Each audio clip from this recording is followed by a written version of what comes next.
You are so precious.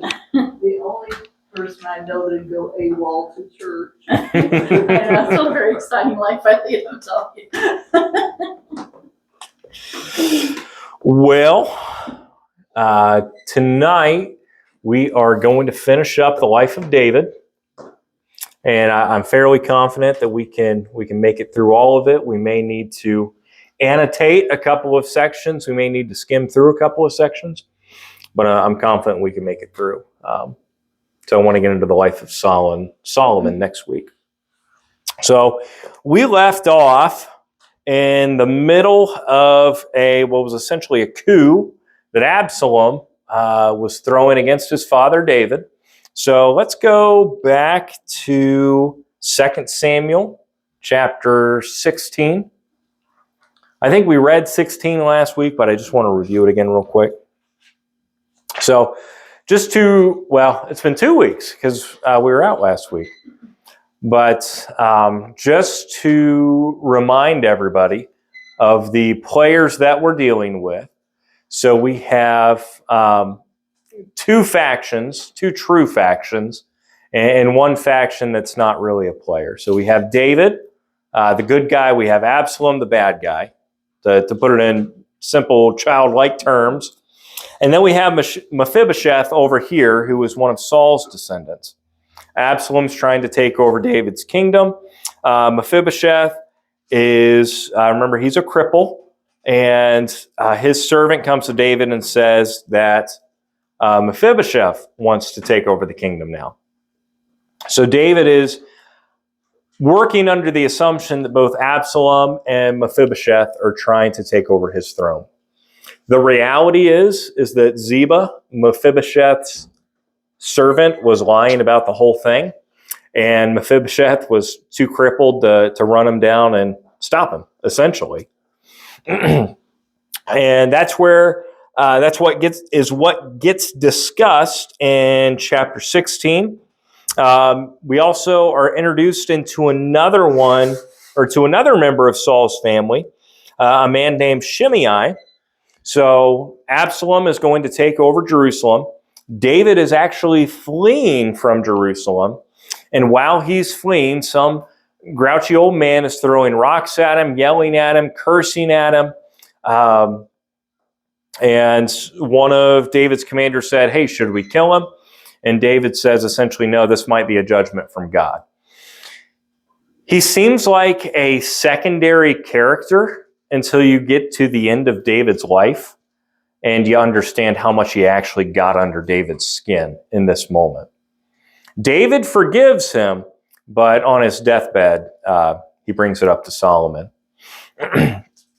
So part of what we're going to look at tonight is the reason why Shimei was so upset. There's a little bit of a challenge when studying 2 Samuel because these are a multitude of stories that are put together. It wasn't just that somebody wrote down and wrote chapter 1, 2, 3, 4, 5, 6, and so on. These were multiple writings that were put together, that were collected into the book we now know as 1 and 2 Samuel. So that being said, there are some things that would seem out of order whenever you first read them, but there's a reason for the way that they're ordered. Does that make sense? Okay. So Absalom has entered into Jerusalem. So not only do we have the two parties of Absalom and David, we also have two of David's advisors. We have Ahithophel and Hushai. And if you want it to be simplified, you could say that Ahithophel's the bad guy, Hushai is the good guy. But they were both David's advisors who are going to go in and give advice to Absalom. They're both going to recognize Absalom as the new king. One of them is doing it for their own reasons, to better themselves. The other one is doing it in actual allegiance to David. Hushai was really acting as a spy on David's behalf. This would really, the entire book of 2 Samuel would make quite the movie. There's a lot of drama that goes on, a lot of different characters. it's a fascinating story, but it's kind of hard to sift through, which I think we ran into that challenge a couple weeks ago. So this all should be review up until this point, but where we left off in chapter 16, at the end of 16, Ahithophel, the bad advisor, tells Absalom, hey, you really want to establish yourself as king? You really want to burn these bridges so the people know there's no going back to your dad? Go in and sleep with all of his women. And so Absalom went in and slept with his father's 10 concubines. Again, a very dramatic story. So that gets us to chapter 17. And in chapter 17, this is where our two advisors are going to come into play. Ahithophel gives advice to Absalom to go and take his father. Hushai gives different advice. And again, this is me just trying to get through it as quick as possible. But these two advisors give different advice. Absalom and the people decide to follow Hushai instead of Ahithophel. So when Ahithophel realizes that his counsel was not followed, it says in verse 23 that he saddled his donkey and went off to his own city. He set his house in order and hanged himself, and he died and was buried in the tomb of his father. So Ahithophel really had sold himself out to the idea of being Absalom's right-hand man. So when he realized that Absalom was not actually going to take over the city, he went and killed himself. All right, so we get up to this point. Has everybody got anything? Does everybody understand the characters we're talking about? Any questions, any comments so far? Is that a good summary of the coup? Yes. Okay. So I want to make sure we got our ducks in a row. Because now I'm going to introduce another character to us. And this is actually a character that is first referenced in 1 Samuel, a man by the name of Joab. So this is a man who was one of David's, where Ahithophel and Hushai were more political advisors. Think of Joab as a military general. Joab was a bad, bad dude. He was a force to be reckoned with on the battlefield, but he was also kind of a loose cannon. And it's interesting. I tried to find, I was hoping just to find a half dozen or so verses for us to just be able to go bang, bang, bang. Here's what all the Bible says about Joab. So I went into Bible Gateway and just typed in the name Joab. And in these 2 or 3 books, because he shows up across 3, Joab is mentioned 124 times. So he truly was a significant figure in 1 Samuel, 2 Samuel, and the beginning of Kings, but he kind of flies under the radar just because he was a military general. He wasn't one of the main characters. But he is present with David from the beginning, from the time that David was a mercenary for the Philistines. That's how far back he goes. And then he shows up again and again and again. He is the one who killed Abner, if you remember talking about that a couple weeks ago. He is great at what he does. He's a great general, but David has a really tough time keeping him on a chain because the guy, he just likes killing. He's good at killing. That's what he wants to do. He's a very interesting character to look at. I think that there are probably some Joabs that we have in modern culture, folks who aren't necessarily good guys, but maybe the Lord will use them to bring punishment on the bad guys or the worst guys. But folks who are maybe very crass, a little bit foul, but they generally support Christian causes. I don't know if anybody comes to mind when I give that description, but there are probably some folks like Joab today. I'm not. There were like a Winston Churchill type, maybe. No, not Winston. It was more like Patton. Patton, yep. The cards are. To pull from more U.S. history, I think probably like Sherman, General Sherman, his march through the South. That was very Joab-esque. A lot of killing. You could question if the ends justified the means, but just a bad dude altogether. So why do I bring up Joab? Well, remember, we're dealing with Absalom and we're dealing with David. David is the rightful king. Absalom is he's the insurrectionist, if you want to call him that. But at the end of the day, it's David's son. So David wants to find a peaceable end to this conflict. David, in a way, wants to have his cake and eat it too. He wants the problem to just go away, and he loves his son. He has a soft spot for his son, but that soft spot he has for his kids has burned him multiple times because he refuses to discipline his children. That's going to come up at the end of the lesson tonight as well. So they finally rout Absalom, and the instructions that David gives is that I don't want my son killed. I don't want Absalom killed.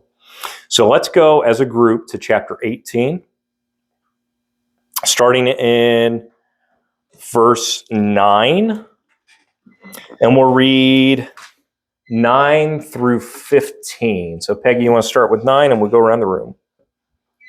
Now Absalom happened to meet David's men. He was riding his mule, and as the mule went under the thick branches of a large oak, Absalom's head got caught in the tree. He was left hanging in midair while the mule he was riding kept on going. All right, let's stop right there. Do you guys understand what just happened? Absalom's on the run. He's riding on a mule. I'm sure he's got long, beautiful hair. He was a very proud man, a tall man. And I think the Lord shows some irony here. Absalom's head or his hair or something gets caught in a tree, and he's left dangling there while the mule just keeps on running. So that's where David's men find him. So Ed, 10, and we'll go on from there. 11. Chapter 18, verse 10.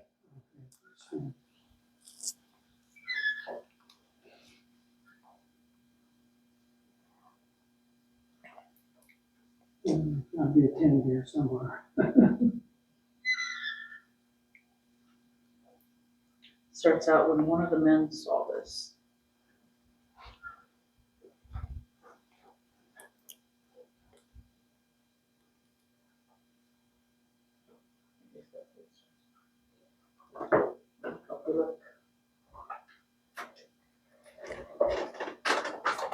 Funny, I mean, it was painful, but it's kind of a funny picture when you think about it. He had it coming.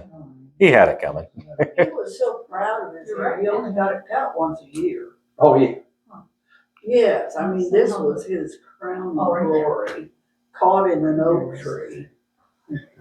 And he really cut it and find that tree.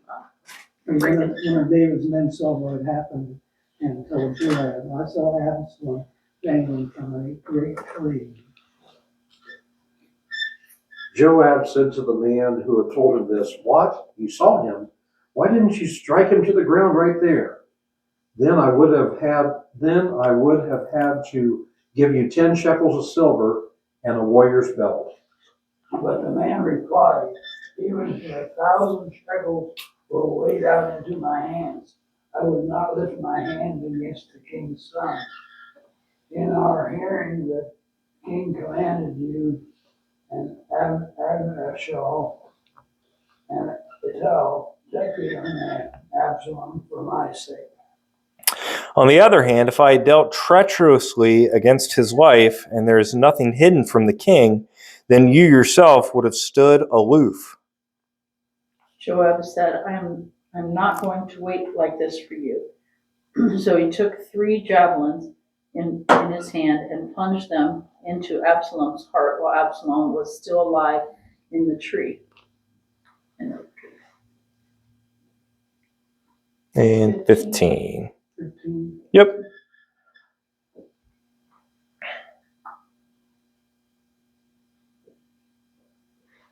King of Absalom, young armor bearer, then surrounded Absalom and killed him. So, Joab was a no-nonsense kind of guy. Let me ask the group here. Do you think Joab made the right decision here? I don't think that Scripture tells us one way or another. There are some things in the Bible stories that the Bible instructs us was right or wrong, but this decision and what follows is kind of left up to interpretation. So what do you guys think? He's probably not very loyal to the king, but he got the job done. It was something that needed to be done. Do you think that in David's treatment of Absalom, was he putting the kingdom first, or was he putting his family first? Did he put his family first to the detriment of the kingdom? Maybe, maybe not. But this was not the first time that David had an enemy that he wanted his life spared. Remember, all of 1 Samuel, Saul wanted to kill him, and David had opportunities to kill Saul, and he didn't take them. So this is not a new tactic from Saul. We already mentioned it, Joab and Abner. Abner was somebody that David really needed to put away, but he didn't want to kill him. But Joab did it anyways. But do you guys think that this policy was something that David should have always followed? Maybe, maybe not. I'm not gonna give my opinion because I don't have an opinion on it. I think as much of a warrior as David was, he also had to have had a kind heart to be in such favor with God. And that would be a hard struggle. He was a very complex man to understand. And sometimes what I'm getting at is sometimes there's Bible stories that I talked about David and Absalom being the good guy and the bad guy in the story. Sometimes there's no good guy and bad guy in every part of the Bible. Sometimes it's just a story. Sometimes we're not supposed to make those judgment calls. It's just there for us to learn from. It wasn't even one chapter, 3 of them. You know what I mean? He must have been strong. He was going to make sure the job was done. Okay, so to keep us cruising on time, I'll read the end of chapter 18 here, and then you guys will pick up in 19. Verse 31 says, "And behold, the Cushite came, and the Cushite said, 'Good news for my lord the king. The Lord has delivered you this day from the hand of all those who rose up against you.'" Now that does sound like good news, doesn't it? The king said to the Cushite, "Is it well with the young man Absalom?" And the Cushite said, "May the enemies of the Lord, or of my lord the king, and all who shall rise up against you for evil, be like that young man." And the king was deeply moved and went up to the chamber over the gate and wept. And he said, "Oh, my son Absalom, my son Absalom, would I have died instead of you, O Absalom, my son, my son." So you can see the true grief and the heartbreak that David had for his son. He really is a hard character to pin down. David is. You can see his failures as a father. Yeah, I think those are laid out plainly in the text. But he loved his kids. You can't deny that. There's no grief, Peggy will tell you, like losing your son. Absolutely. Absolutely. And even though Absalom had done so much against David, it was still his son at the end of the day. But David's faced with this dilemma. He has his family needs, his personal needs, but he's also got to be the king. So it's a mixed bag when it comes to Joab, but I think Joab actually gives some solid advice here at the beginning of 19. So let's read. Where did we leave off? Who's the next reader? Mike? Yeah. That's fine. I don't, So, Mike, start with chapter 19, verse 1, and then we'll just read to verse 6. okay, there's not really in verse 1 because it just kind of goes from 18 to 19. So I'm going to go back to verse 33 Okay. and read down to verse 2. How's that? Yep. The king was shaken. He went up to the room over the gateway and wept. As he went, he said, "Oh, my son Absalom, my son, Absalom, if only I had died instead of you. Oh, Absalom, my son, my son." Joab was told, "The king is weeping and mourning for Absalom." And for the whole army, the victory of that day was turned to mourning, because on that day the troops heard it said, "The king is grieving for his son." Okay, so the king gets the news. Remember how the Cushite brought the news. The Cushite brought the news in rejoicing, but David has turned it into weeping. So you have all these folks who just had this great battle that ensued, a civil war, a mini civil war has happened. They fought, blood was shed. It was a rough day, but they were the victors of the day. And now they have to turn and they see, oh, the king's weeping. I can't be happy about all that I just did for the king because he's sad about it. And that's what Joab's going to address here. And the people stole into the city that way as people steal in who are ashamed when they flee in battle. The king covered his face and cried aloud, "Oh, my son Absalom, oh, Absalom, my son, my son." And verse 5. Verse 5, and Absalom went to the king's room and said to him, "We saved your life today, and your sons and your daughters and your wives and concubines, yet you act like this, making us feel ashamed of ourselves." You love those who hate you and hate those who love you. You have made it clear today that the commanders and their men mean nothing to you. I see that you would be pleased if Absalom were alive today and all of us were dead.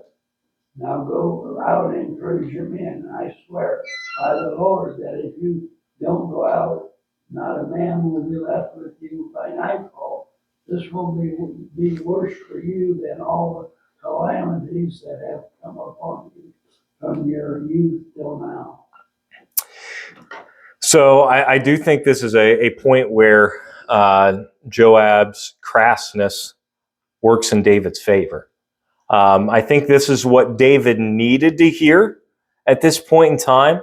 And essentially what Joab was saying is, you can't have your cake and eat it too. If Absalom was surviving, then that means that we would have lost the battle and we would have all been killed for standing against Absalom.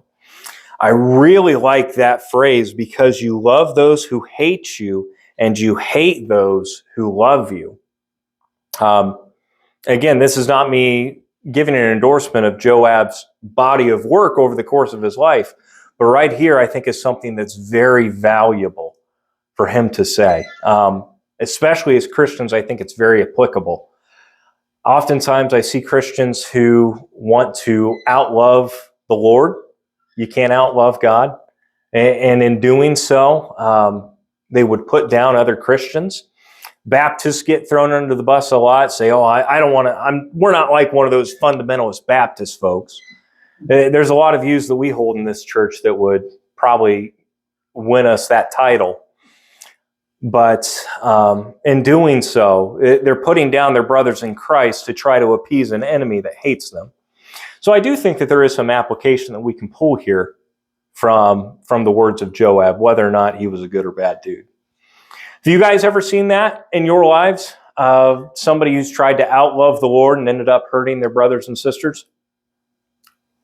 You don't have to give specific examples, but I think that's something that I've seen in my life. I think when you try that hard, things come naturally. When you're trying that hard, it kind of becomes funny in a way. Yeah. And the border is closed.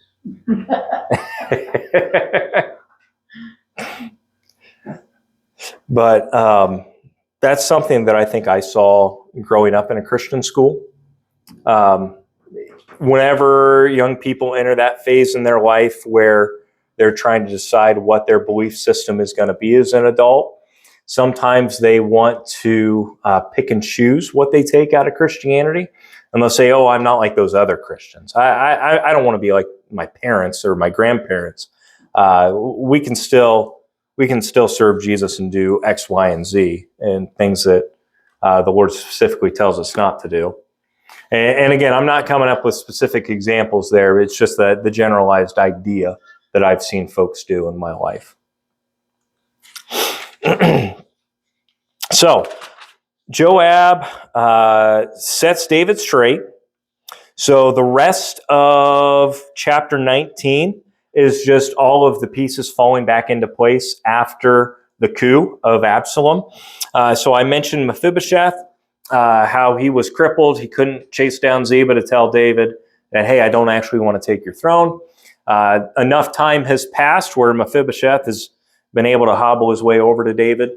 It sounds like me and mean to the guy, but he really couldn't move very well. So he finally catches up with the group and says, I'm assuming he was out of breath. The Bible says his hair was unkept, his beard was growing out, his fingernails were long. Guy wasn't taking care of himself. And I'm sure he was just exasperated trying to tell David, look, David, I didn't want to take your throne. I knew you've taken care of me.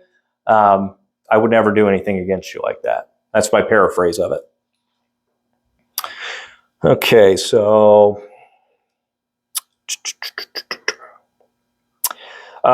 we get introduced to a man named Barzillai. He's a older fella. I shouldn't say that. He was only 80. That's spry and young. But a guy who served David, who really just wants to retire from serving David. You can read that section on your own. Then we get into chapter 20. So, chapter 20, we face another rebellion. What tribe, pop quiz, what tribe did Saul come from? Benjamin, What tribe, good job. What tribe did David come from? Judah. Judah, yep. Yep, you guys are 100% correct. So, when the kingship was taken from Saul and given to David, there were some Benjamites who realized, hey, we used to have a king, and if his line of succession was followed, the king of Israel would always be from the tribe of Benjamin. But they started to get a little bit jealous. So there were some Benjamites who wanted to overthrow the king now and wanted to establish the kingdom being held by a Benjamite instead of a Judahite. So we get another rebellion. And this is where Joab finally overplays his hand a little bit. So David sends out two guys. He sends out Amasa to go and quell this rebellion. The problem is that Amasa kind of sits on his hands. He is disobedient in the fact that he waits to be obedient to David. I think it's important to realize when part of being obedient is doing things when you're told to do them and not dilly-dallying. That was Amasa's problem, is he dilly-dallied and it caused more issues. So Joab, being the straight shooter that he was, wanted to take care of it. Yeah, we got time. So chapter 20, we'll start in verse 4, and we'll read through verse 10. This is another scene that would be great, but kind of gross to watch in a movie. So Peggy, do you want to read verse 4 of chapter 20, Ed, verse 5 of chapter 20? And we'll go around the room. Then the king said to Amasa, summon the men of Judah to come to me within 3 days, and be here yourself. So Amasa went out and notified Judah, but it took him longer than the time he had been given. David said to Abishai, now Sheba son of Bichri will do us more harm than Absalom did. Take your master's men and pursue him, or he will find fortified cities and escape from us. So Joab's men and the Cherethites and the Pelethites and all the mighty warriors went out under the command of Abishai. They marched out from Jerusalem to pursue Sheba, son of Bichri. When they were at the great stone that is in Gibeon, Amasa came to meet them. Now Joab was wearing a soldier's garment, and over it was a belt with a sword in its sheath fashioned to his thigh. And as he went forward, it fell out. Joab said to Amasa, How are you, my brother? Then Joab took Amasa by the beard with his right hand to kiss him. Amasa didn't notice the dagger in his left hand, and Joab stabbed him in the stomach with it, so that his inside flesh out onto the ground. And Joab died.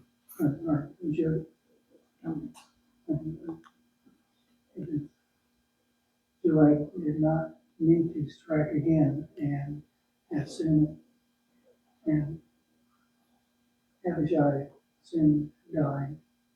Joab and his brother Abishai left him lying there and continued after Sheba. One of Joab's men. Oh, we can stop there. So it's kind of a gross scene. So Amasa and Joab were probably in the hierarchy of the army. They were probably about on the same level. David had commanded Amasa to go out and to take care of this rebellion. He waited, and Joab thought he waited too long. So what does Joab do? He goes and meets Amasa out in the field. He's wearing his uniform. He's got a sword that is sort of hidden. As he's walking, the sword becomes visible, but he's treating Amasa like a friend. He's going to give him a friend's kiss. When he grabs him by the beard to give him the kiss on the cheek, he pulls out the sword right across the middle, and Amasa's insides start coming to the outside. It's kind of reminiscent of greeting someone with a kiss to deceive them and to rebel against them. Where else have we seen that? Well, there's that one. And then Judas and Jesus. That's how Judas picked out Jesus from the lineup to give him over to the powers that be. So Joab says, you know what, Amasa wouldn't do it, so I'm just going to go take care of business. They went to besiege the city that Sheba, the son of Bichri, was stationed in. So Sheba was the guy who was in charge of the rebellion. He goes to the city. The city's called Abel. They were going to take over the city, but a lady comes and stops him and says, essentially, if I get you Sheba's head, will you leave us alone? We haven't done anything wrong. And he says, yeah, I don't want to kill our own people, so get me his head and I'll leave you guys be.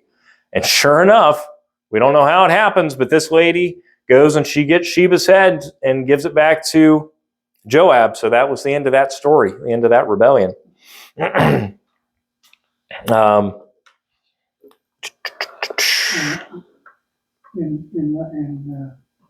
verse 9 it says, "How are you, my cousin?" Joab said. So they were actually rebelling. They were. So, Joab was quite the ambitious man. He would dispatch anybody if it meant him getting ahead. Is that somebody that would be wise to keep in your court? Regardless of how good they were at their job. And it's hard to overstate how good Joab was at what he did. That's the reason why David kept him around as long as he did. but he's going to give Solomon some different direction there when it comes to Joab on his deathbed. Okay, so Another thing I noticed too, it was a dagger, which is a knife only about that long. And it was a big long sword. he had to be up close and personal about it. So now we're going to put away the story of the two rebellions for the time being, and we're gonna move on. And to move on, we have to go back. So I told you that some of the stories were thrown in here a little bit out of order. Remember the guy who was cursing David when David was on his way out of the city? Shimei, the guy who was throwing rocks at him, cussing at him, just causing a ruckus because he hated David. This is the story that explains why Shimei hates David.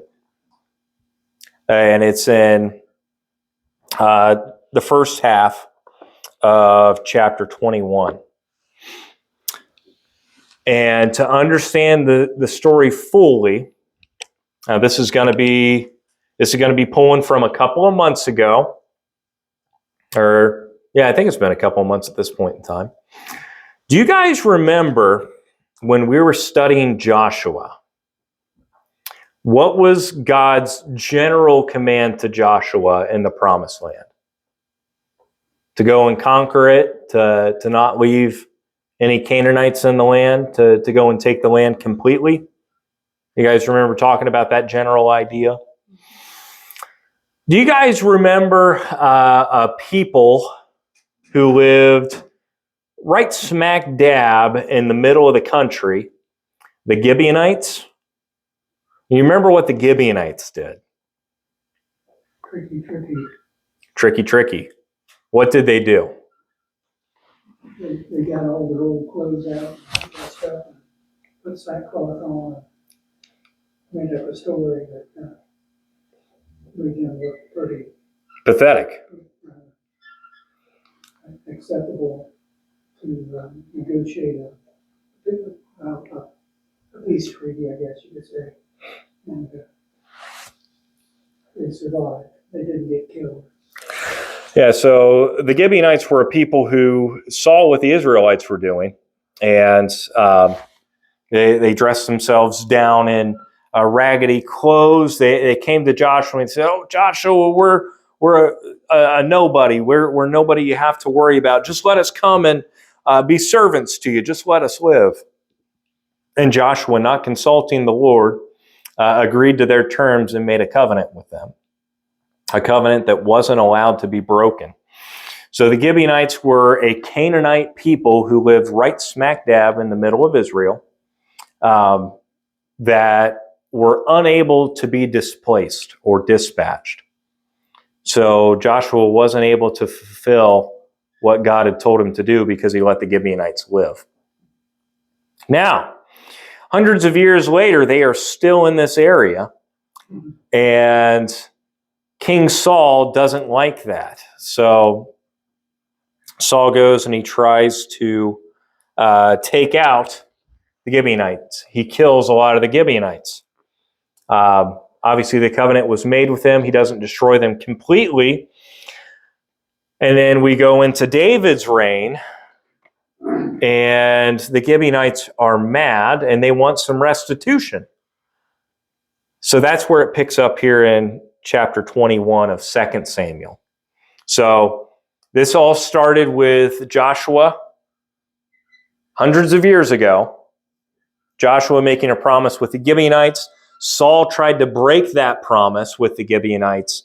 And David is dealing with the aftermath of Saul. And that's where we get chapter 21. So I'm just going to summarize this story.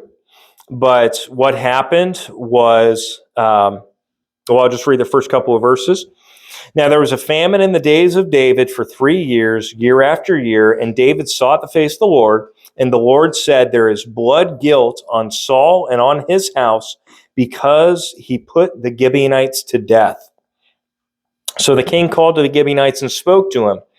Now the Gibeonites were not of the people of Israel, but of the remnant of the Amorites. Although the people of Israel had sworn to spare them, Saul had sought to strike them down in his zeal for the people of Israel and Judah. And David said to the Gibeonites, "What shall I do for you? How shall I make atonement that you may bless the heritage of the Lord?"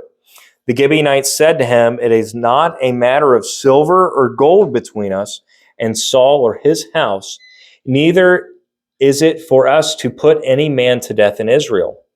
And he said, "What do you say that I shall do for you?" They said to the king, "The man who consumed us and planned to destroy us so that we should have no place in all the territory of Israel, let 7 of his sons be given to us so that we may hang them before the Lord at Gibeah of Saul, the chosen of the Lord." And the king said, "I will give them." So David, there was famine in the land. David consults the Lord, asks the Lord, "Hey, why do we have famine in the land?" The Lord says, "It's because that there is blood guilt, so you are under judgment for what Saul did." David wants to make it right, obviously. So he goes to the Gibeonites and asks them, what do they want? What does he need to do to make it right? He said, "We don't want your money. We don't want your land. We want blood. We want 7 of Saul's sons killed, hanged." These were innocent men. Wasn't Saul who had to pay the price for this. It was Saul's offspring, Saul's kin. And David gave these 7 men over. Obviously, Mephibosheth, he's spared because we see Mephibosheth later on. But Saul didn't have a lot of remaining relatives. So, but those 7 men were, those 7 innocent men, as far as this story goes, these 7 innocent men were given to the Gibeonites and they were hung. Do you understand now why Shimei was so upset with David? Because Shimei was part of Saul's family. And it's, again, it goes back to the way that the book's ordered, because we don't really get a lot of context when Shimei, or why Shimei hates David. But we read this story and we think, oh yeah, I guess that makes sense. The why that anger would burn against David. So we're getting to the end of the book where all the loose ends are getting tied up. The story of Shimei was one loose end that needed to get tied up. That's why it goes back and tells the story of the 7 descendants of Saul. I really like the end of chapter 21, though. So the end of chapter 21, what's the story that David is known for at the very beginning? What's one of the first things we see David do in the Bible? Kill Goliath. Now, I've got a question for you guys. I got another question. When David went to the battlefield, what did he carry with him? A sling. What else? How many? 3. Was it 3? 5.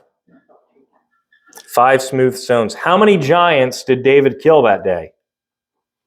1. He only needed 1 stone. Why did he have 5? Goliath had some brothers.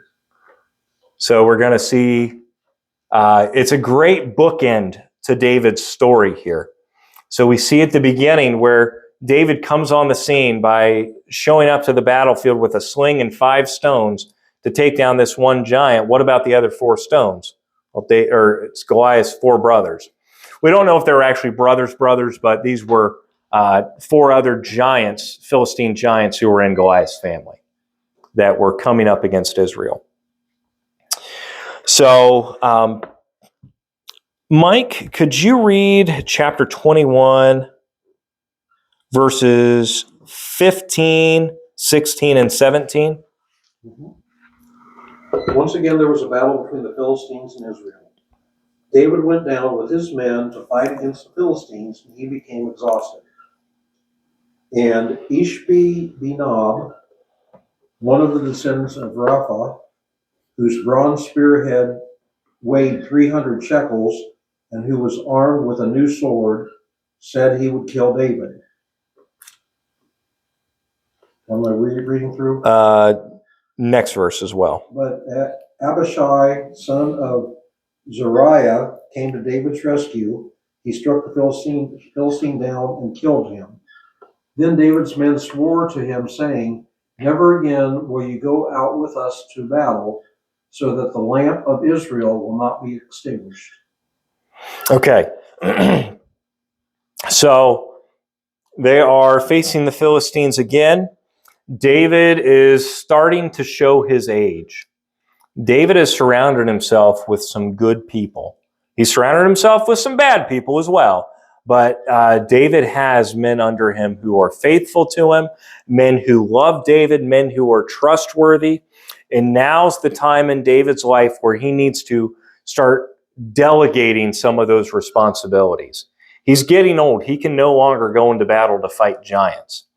So we see at the beginning of David's life, when he comes on the scene, he fights and kills a giant.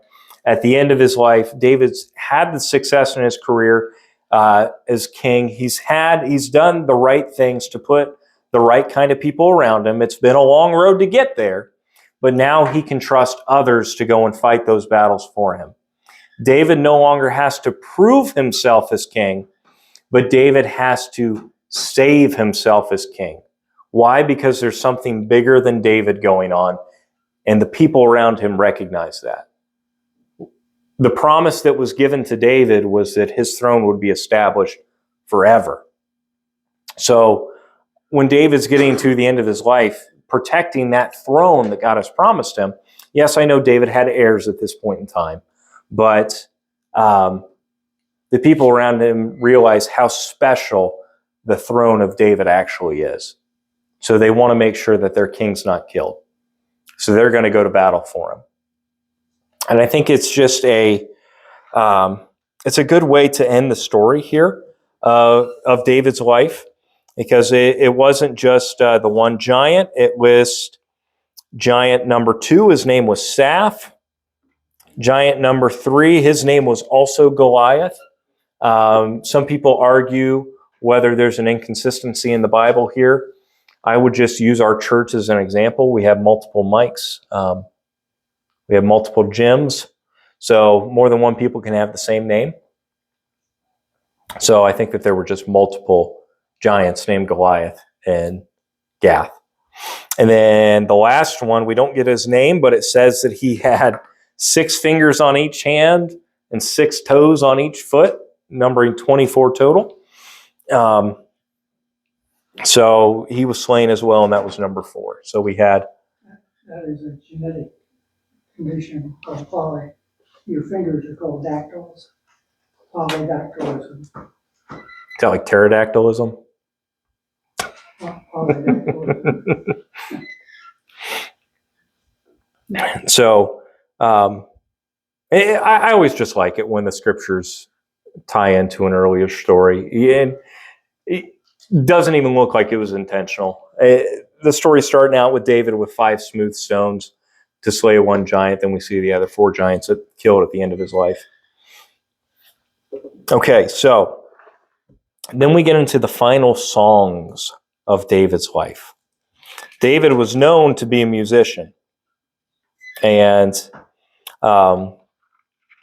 so for 2 Samuel chapter 22, we could parallel that pretty much exactly with Psalm 18. So I won't go into that one tonight, but 2 Samuel 22 and Psalm 18, essentially one and the same. Okay? Now chapter 23, again, is another song of David. Worthwhile to read, but because we're just going over the narrative right now and we're running out of time, you guys can read that on your own. So, chapter 21, remember, we're tying up loose ends. We're trying to conclude the life of David so we can move on to the life of Solomon. So the end of 21, where it talks about these men that David trusted, can really segue directly into the second half of chapter 23. So if you were to just take out the songs of David in chapters 22 and the first part of 23, it really flows nicely from chapter 21 into the list of David's mighty men. And it is just a more of a recollection of David's life and those around him. And while I'm going through this, Peggy, could you go over to 1 Chronicles chapter 21? Because we'll need to stop there. Or I want you to read something for us there. Did you say 21? Yep, 1 Chronicles 21. It's almost like the chapter 23 is almost like the end credits of the movie, where everybody's just, you get told what they did. It's a good epilogue to David's life, and it's him giving credit to the people around him that God placed around him. It's some really interesting stories in there. We just get little snippets of these stories, like a guy who defended his bean field from the Philistines. He was not going to give an inch into his bean fields. That was where he was going to plant his staff and stand his ground. And he fought off the Philistines and he saved the beans at the same time. But it's just little stories like that we get snippets of. And then we get to David's last major act as king. Do you guys know what David's last major act as king was?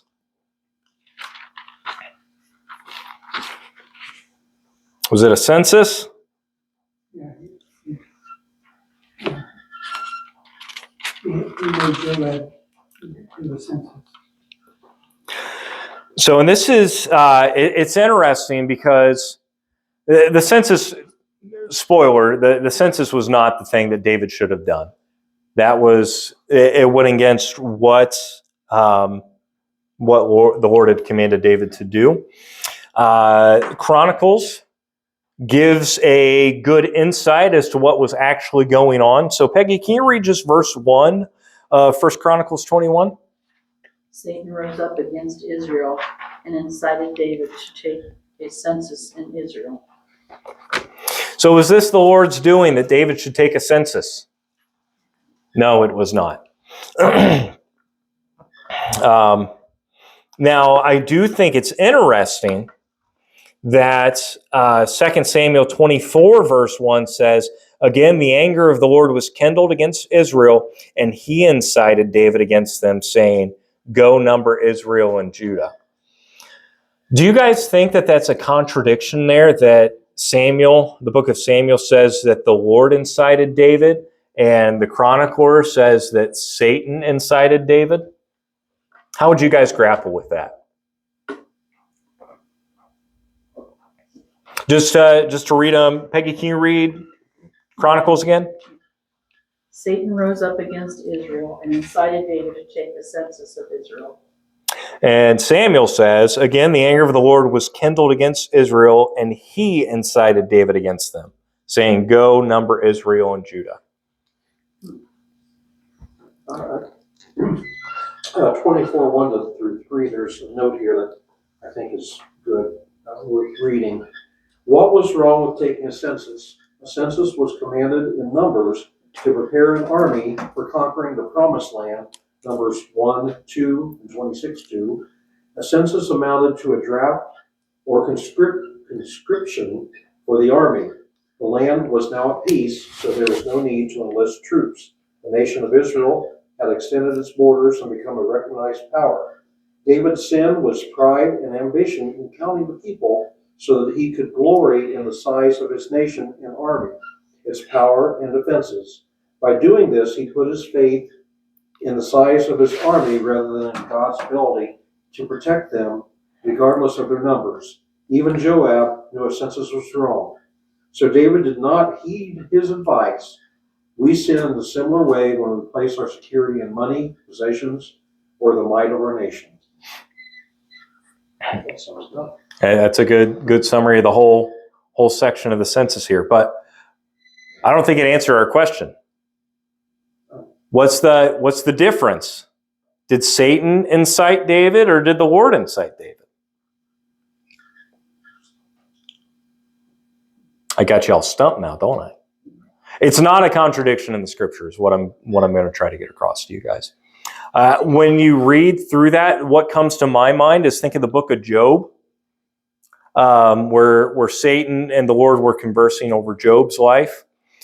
Satan was the one who actually caused harm to Job and his family. God was the one who allowed it to happen. So God does take ownership of all creation. I think this is just the Lord taking ownership of whether it is, to use the imagery from Job, whether it is God removing that hedge of protection around David's heart, so where that Satan could incite him.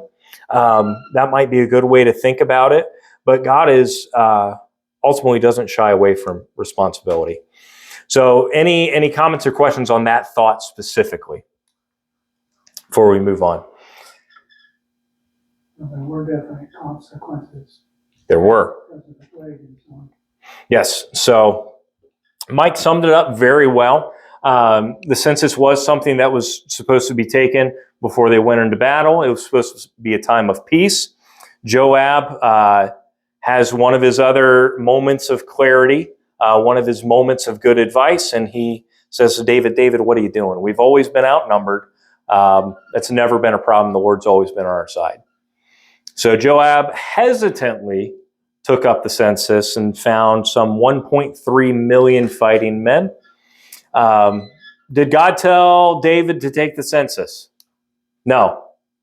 So there was going to be punishment for that. The Lord gives David a couple of choices.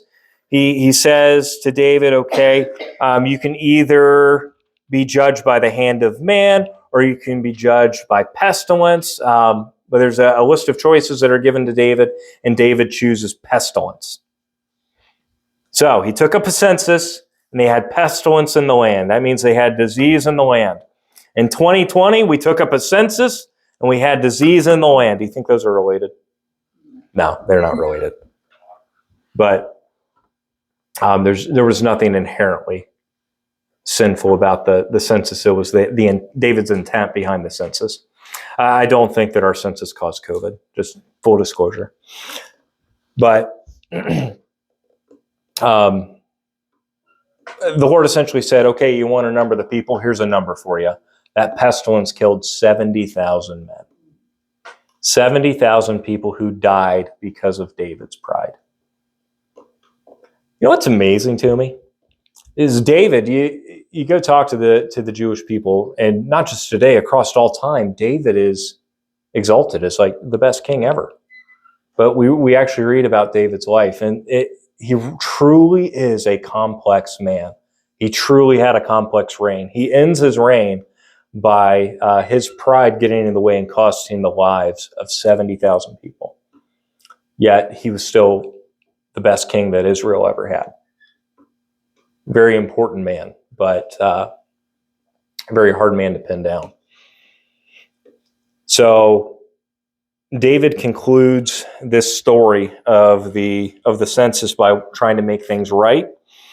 The prophet tells him to make things right, he needs to go to the threshing floor of a man named Araunah. He was a Jebusite. That was one of the original inhabitants of Jerusalem. Jerusalem used to be called Jebus. So the Jebusites were the original inhabitants of the city. And he was supposed to essentially meet the Lord there. Now, there's much more to this story. But essentially that site, the threshing floor, you guys remember what a threshing floor is from our time studying Ruth? It's just where they process grain. That threshing floor is where God met David, and that threshing floor was the site of the Holy of Holies in the temple. So David's disobedience in taking a census brought him to the place where God would establish the Holy of Holies. And again, it's just, you look at David's life, it is David's mistakes mixed with God's grace and how those come together in so many beautiful different ways. And this is just another example of that. Okay, so I promise I'm going to get you guys out of here in the next 5 minutes. because now we're going to get into 1 Kings. And I'm just going to summarize these for you. David was very old. He had bad circulation. He got cold easily. Are any of you folks familiar with feeling cold all the time in your old age or in your mature years? But the solution was to find a beautiful young woman to lay down with him. That's the oddest prescription I've ever read, but I guess it worked. It's important to note that David did not actually have relations with this woman, but she did lie there with him, and she took care of him. She made sure he stayed warm. So there is one more son of David who's going to cause a problem. Remember, I told you that any of David's sons whose name starts with an A, they cause problems. You had Amnon, who raped his sister. You had Absalom, who tried to throw a coup. And then you have Adonijah, who's going to try to steal the throne away from Solomon. The throne was promised to Solomon already, but Adonijah gets several important people around him. One of those people is Joab.